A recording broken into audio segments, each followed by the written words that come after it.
he wanted you to stay and why you decided to stay? It's just, first of all, I'm just grateful for this opportunity, to work with Coach Rue and the staff. It's been awesome. It's a great group of men, and it's a great group of men for me to learn from. And it was good, we just talked about philosophies and our beliefs and all those things, and we meshed well, and it was awesome. It was great talks. Was it a decision for you? I mean, characterize it. Was it a difficult decision or was it an easy decision? Not at all. This is a special place to me, and, my family, so. And then being around these men, Coach Rule and his staff, it was a no-brainer for me. One of the things Coach Rule said was when he talked to players, they all were favorable about the job you'd done and what you meant to them. What did that mean to you to have that feedback from the guys you've worked with? First thought was, let's keep improving. Improve our standards, just everything that we do. Our process and everything we do is just focus on improvement. Donovan, had you been through a situation like that in your career where there was a change and you had kind of a period of uncertainty and went through what it was like for you in December? Anything that you were able to lean on with your upbringing and coaching that helped you in that time? A couple years ago in Chicago, the offensive line coach got let go, and he was the guy that brought me in there. And there's that day, it was just one day and then later in the day I found out. But that was really the only experience I've been through. My thing was just keep going to work, keep showing up, keep doing what I'm doing, and and everything worked out great. Satterfield talked about how you two jived immediately. Why do you think that was? Why do you think you guys were on the same page so quickly? It was just the same beliefs. Coach Raiola, you brought in Ben Scott, someone that you had a relationship with. What did you like about Ben, and what can he bring to your group that you have coming back?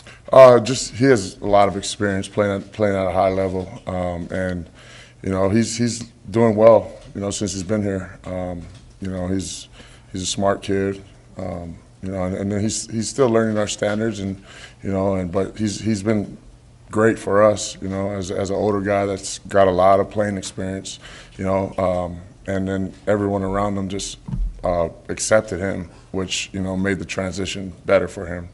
How do you feel like your O-line played last year, and then what are your expectations for this year? I thought as the year went on, they improved every game, which is, being an offensive lineman is such a process, right? You got a new coach, new techniques, new calls, all those different things. And as you watch the season go on, they got better and better and better.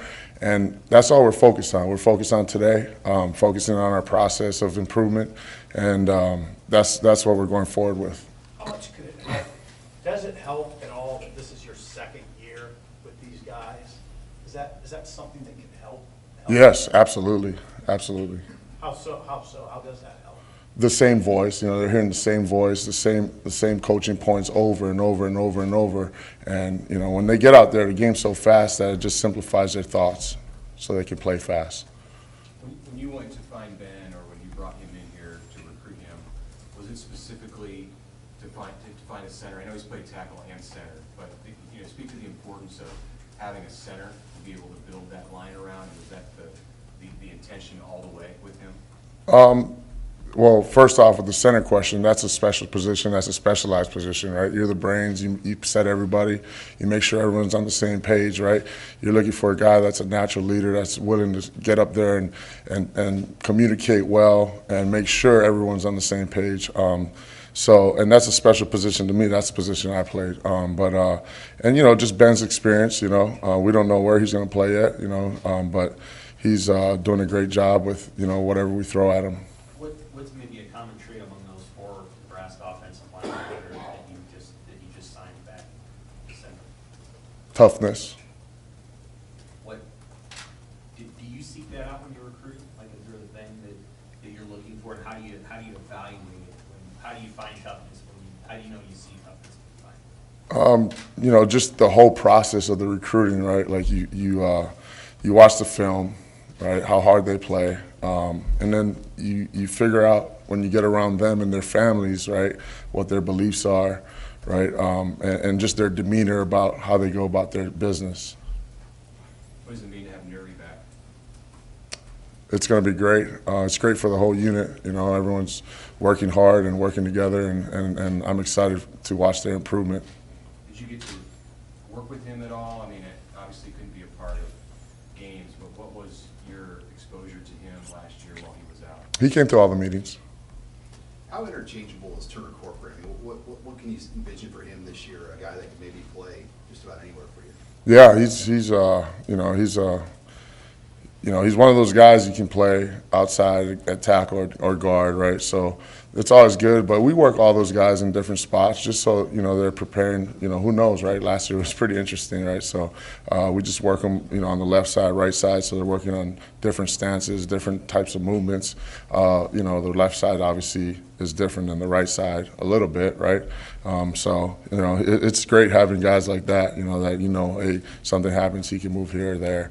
And that's what you try to build, right? Every guy should be, you know, in that. Now, center's a little different, but, you know, every guy should be able to play tackle, guard, or center, right? So that's what, you know, when we go through this process, we're working them all over the line. With Teddy out for the spring, recovering stuff, who do you plan to kind of use at left tackle? Would it be Turner or would it be some other guys at left tackle? Yeah, we're working through that right now. You know, Turner, you know, we can throw Bryce over there. We can throw other guys out there, right? So Nuri could go out there. You know, we're still figuring all those things out. There's nothing set in stone right now. So. Did I hear you right? You said Ben Scott not necessarily earmarked for center? Yeah, you know, we're just seeing who the best five is right now, and we'll figure that out once we get our pads on and all those things. But, you know, we're just focusing on the work that we're doing right now. Who would you look at center besides Scott? Who are the clubhouse leaders there? There's no clubhouse leader yet. You know, Ethan Piper can play center. Turner's a guy that we could play at center. You know, there's some other guys out there that we could work at center as well. So. How would you describe Coach Rule? How would you describe his leadership style and how you mesh with it? You know, he holds everyone accountable. You know, and you know what to expect when you show up to work. Be on top of your things, do your job, and you know, he's been great. You know, I'm thankful to be, you know, offensive line coach under Coach Rule. How much, when you talk about accountability when it comes to recruiting, like, what maybe is the vibe there that is either similar or different to what you worked with before? I think, you know, everything's just, you know, it's always pretty similar, you know, but I think just making sure, right, everything's being recorded, right, you're taking good notes and making sure you have good notes on wherever you go and certain players. So. How have you seen Teddy, you know, stay engaged and work through, you know, back-to-back season with tough injuries and just what you've seen behind the scenes from him, even if he's not quite available yet? Teddy's one of the best teammates I've seen. You know, he's just a great person, and all our guys are like that in that room. You know, and I'm thankful for that. But he's been in every meeting. You know, he didn't miss. You know, and he's just been doing a good job staying engaged. You know, it's hard. You know, you go through those things, and you know, as a young guy, right, you can think of different things that could sway you from not showing up every day. And you know, Teddy, and he's engaged to the point where he's helping guys out and coaching guys up. So. How do you feel about your numbers overall? Just the guys you have in the program at the position group, and you know, Coach Rule, I think the last time we talked to him mentioned probably still needing some more at O-line. Yeah, you know, you always look for good offensive linemen. One, two more. Did you require Nuri to be at those meetings, or is that just something he did on his own? It's just a standard. What have you learned about transfer portal recruiting after the last 2 years of doing it? Do a lot of research. On Jason Manchachak, he was kind of a late scholarship offer, but you had built a relationship with him over time. How did that relationship maybe come into being a scholarship offer, and was that something that you felt like you could do once Will became head coach? Like, did you want to offer him long before you offered him, or how did that all kind of work out? You know, Jason is a type of player that, you know, that you love in this place, right? He's a tough kid, strong, loves football, right? So when that opportunity came up, you know, we attacked it. Did you feel like you had to get approval from Coach Rule, or did you? It was a whole full staff, deal. So is that, follow up on that, is that your guy? Is Jason your guy? And Mason Goldman too, those guys are kind of listed both ways, offense, defense. It's our guys. Yeah. Do you expect to have those guys day one on offense? I'm not sure.